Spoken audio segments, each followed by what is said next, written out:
Hello US, నేను doctor Aruna Moparthi, running Meenakshi test tube baby centre, bus stand దగ్గర, గుంటూరులో. Meenakshi Test Tube Baby Center is a place where we speak and treat anything and everything about women. So Meenakshi test tube baby సెంటర్లో నేను న్యాచురల్గా pregnancy రావడానికి నా పేషెంట్స్కి రెగ్యులర్గా ఏం చేస్తాను, మీరు ఎలా చేస్తే ఏ టిప్స్ ఫాలో అయితే ప్రెగ్నెన్సీ తొందరగా న్యాచురల్గా వస్తుంది అనే దాని గురించి చెప్పబోతున్నాను ఈ వీడియోలో. నార్మల్గా ప్రెగ్నెన్సీ రావట్లేదు అంటే పెళ్ళైనాక 4-5 నెలలకే ప్రెగ్నెన్సీ రావట్లేదు, మనకి ఏదో ప్రాబ్లం ఉంది అనేది ఫీల్ అవ్వకూడదు.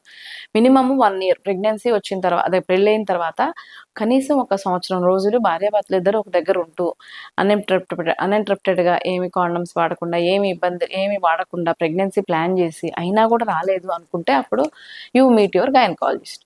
హాస్పిటల్లోకి వెళ్ళంగానే ఫస్ట్ మన హిస్టరీ తీసుకుంటాము. ఆ తర్వాత అసలు ఓవులేషన్ జరుగుతుందా లేదా అనేది మనకి నెలసరి వచ్చిన 2వ రోజు 3వ రోజులో కొన్ని హార్మోన్ టెస్టులు చేస్తాము. థైరాయిడ్ హార్మోన్, ప్రొలాక్టిన్, ఒక 4 రకాల హార్మోన్స్ ఉంటాయి, ఎల్హెచ్వి. ఆ హార్మోన్స్ చూసుకొని ఒకసారి స్కానింగ్లో అసలు యాంట్రల్ ఫాలికల్స్ అనేవి ఎన్ని ఉన్నాయి. యాంట్రల్ ఫాలికల్స్ ఆ రోజు స్కానింగ్లో మనకు 5 ఉంటే 5 పెరిగే కెపాసిటీ ఉంటుందని, 10 ఉంటే 10లో పెరగడానికి అవకాశం ఉంది. ఎన్ని ఉన్నాయి అనేది యాంట్రల్ ఫాలికల్ కౌంట్ చూసుకుంటాము. అది first important thing. Second thing ఏంటంటే భర్త యొక్క వీర్యం కణాలు. భర్త యొక్క వీర్యం కణాలు ఎన్ని ఉన్నాయి, వాటి నంబర్ ఎంత ఉంది, వాటికి ఎంత కదలిక శక్తి ఉంది, వాటికి మార్ఫాలజీ అంటే తల, తోక, హెడ్ అన్నీ కరెక్ట్గా ఉన్నాయి, ఎన్ని ఉన్నాయి అనేది చూసుకుంటాము.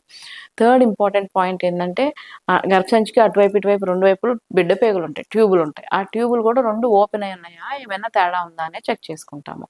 సో వైఫ్కి స్కానింగ్లో బాగుంది, హస్బెండ్కి సెమెన్ అనాలిసిస్ చేసుకొని, ఆ తర్వాత గర్భసంచిలో ట్యూబులు 3 బాగున్నాయా లేదా చూసుకొని, ఈ 3 ఫ్యాక్టర్స్ బాగున్నాయంటే వాళ్ళకి పీరియడ్ వచ్చిన సెకండ్ డే నుండి నేను ఎగ్స్ పెరగడం కోసం టాబ్లెట్స్ రాసిస్తాను అనమాట. ఓవులేషన్ జరగడానికి, అండాలు పెరగడానికి. ఆ టాబ్లెట్స్ వల్ల నెలసరి వచ్చిన 2వ రోజు కానీ 3వ రోజు కానీ మాక్సిమం 4th డే కల్లా స్టార్ట్ చేసేస్తాము. సో ఈ ఈ స్టార్ట్ చేసిన టాబ్లెట్స్ ఒక 5 days వేసుకున్న తర్వాత నెలసరి వచ్చిన 9th day or 10th day నుండి స్కానింగ్ చేయటం మొదలు పెడతాం. ఆ రోజుకి ఆ 9th day 10th day 11th డేకి అండాశయాలుగా అండం పెరిగే కెపాసిటీ ఒక 14-15 ఉండాలన్నమాట మినిమం. అప్పుడే పెరుగుతున్నాయి, సెలెక్ట్ అయినాయి పెరుగుతాయని మన నమ్మకం. సో ఆ 14-15 దగ్గర నుండి స్కానింగ్ చేసుకుంటూ ఒక 2-3 మిల్లీమీటర్లు 1.5-2 మిల్లీమీటర్లు అలా పెరుగుతూ ఉంటాయి. 18-19 వచ్చిన దాకా రోజు మార్చి రోజు కానీ లేకపోతే 2-3 రోజులకు ఒకసారి కానీ స్కానింగ్ చేసుకొని ఆ అండాశయంలో అండము 18-19 మిల్లీమీటర్ సైజ్ వచ్చిన తర్వాత ఆ ఎగ్గు పగిలి బయటికి విడుదల అవడానికి ఒక ఇంజెక్షన్ చేస్తాం, ఎస్సిజి ఇంజెక్షన్ అంటాం అనమాట. ఆ ఇంజెక్షన్ చేసిన తర్వాత ఒక 36-48 అవర్స్ లోపల గుడ్డు అనేది పగిలి అండాశయంలోంచి పగిలి బయటికి రిలీజ్ అవుతుంది. సో ఆ రిలీజ్ అయిన అండము ట్యూబ్ ద్వారా గర్భసంచి లోపలికి వస్తుంది అనమాట. ఆ టైంలో భార్యాభర్తలు ఒక దగ్గర ఉంటే వీర్యం కణాలు స్పీడ్గా కదులుతూ ఆ అండాన్ని కలవడానికి ట్యూబ్లోకి వచ్చేస్తాయి. సో ఈ లేడీస్ ఫీమేల్ ఊసైటు భర్త యొక్క వీర్యం కణం 2 ట్యూబ్లోకి వస్తాయి అనమాట. ట్యూబ్లోకి వచ్చి అవి 2 కలిసి ఫర్టిలైజ్ అయిపోతే ఈ వీర్యం కణం వెళ్ళి దాన్ని కలిసి ఫర్టిలైజ్ అయిపోతే ట్యూబ్లోనే పిండం తయారయ్యి, ఆ తయారైన పిండం గర్భసంచి లోపలికి మూవ్ అయ్యి అక్కడ గర్భసంచిలో అతుక్కొని 4-5 రోజులకి పెరిగి పెద్దదవుతుంది. ఇది న్యాచురల్ ప్రాసెస్. ఇప్పుడు అండం విడుదలైంది అనుకోండి, ఆ అండానికి ప్రెగ్నెన్సీ వచ్చే కెపాసిటీ ఒక 24-48 అవర్స్ మాత్రమే ఉంటుంది. అంటే ఒక నెలలో పీరియడ్ వచ్చిన 2వ రోజు నుంచి స్లోగా గుడ్డు పెరిగి పెద్దదయ్యి 14వ రోజు, 15వ రోజు, 16వ రోజుకో విడుదలవుతుంది. విడుదలైనప్పుడు 2 రోజులు దానికి ప్రెగ్నెన్సీ వచ్చే కెపాసిటీ ఉంటుందన్నమాట.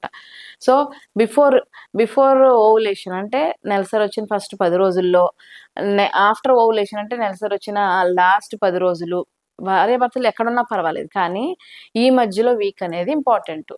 ఆ మధ్యలో వీక్ నెల మొత్తం ఒక దగ్గరే ఉండి ఆ ఓవులేషన్ జరిగేటప్పుడు మీ ఇద్దరు భార్యాభర్తలు ఒక దగ్గర లేకపోతే ఆ వచ్చిన గుడ్డు వేస్ట్ అయిపోతుంది, ప్రెగ్నెన్సీ అందదు. సో ఆ పీరియడ్ వచ్చిన మధ్యలో మిడిల్ ఆఫ్ ద సైకిల్లో నెలసరి వచ్చిన 12వ రోజు నుంచి 18వ రోజు దాకా రోజు మార్చి రోజు భార్యాభర్తలు ఇద్దరు కలుస్తూ ఉంటే గర్భిణీ రావడానికి ఈ గుడ్డు 100% మిస్ అవ్వదు.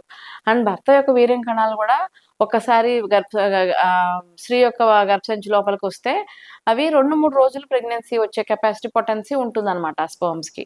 సో రోజు మార్చి రోజు దగ్గరున్న ఈ 12వ రోజు, నెలసరి వచ్చిన 12వ రోజు నుంచి నెలసరి వచ్చిన 18th డే వరకు వైఫ్ అండ్ హస్బెండ్ ఇద్దరు ఒక దగ్గరే కలిస్తే ఈ వారం రోజులు న్యాచురల్గా కలవటం వల్ల గర్భిణీ రావడానికి ఖచ్చితంగా అవకాశం ఉంటుంది. ఇలా చేస్తే అన్నీ బాగున్నోళ్ళకి, ఎర్లీగా మ్యారేజ్ అయినోళ్ళకి ఈ ఈ పద్ధతిలో ఫాలో అవుతాను నేను. కానీ మినిమమ్ 50% ఇలాగే ప్రెగ్నెన్సీ వస్తుంది. ఈ 50% ఇలాగా ఒక 2, 3 సైకిల్స్ చూసి రాకపోతేనే అప్పుడు నెక్స్ట్ ఐయుఐయా లేకపోతే ఆ నెక్స్ట్ ఐవీఎఫ్ అనేది డిసైడ్ చేస్తాం.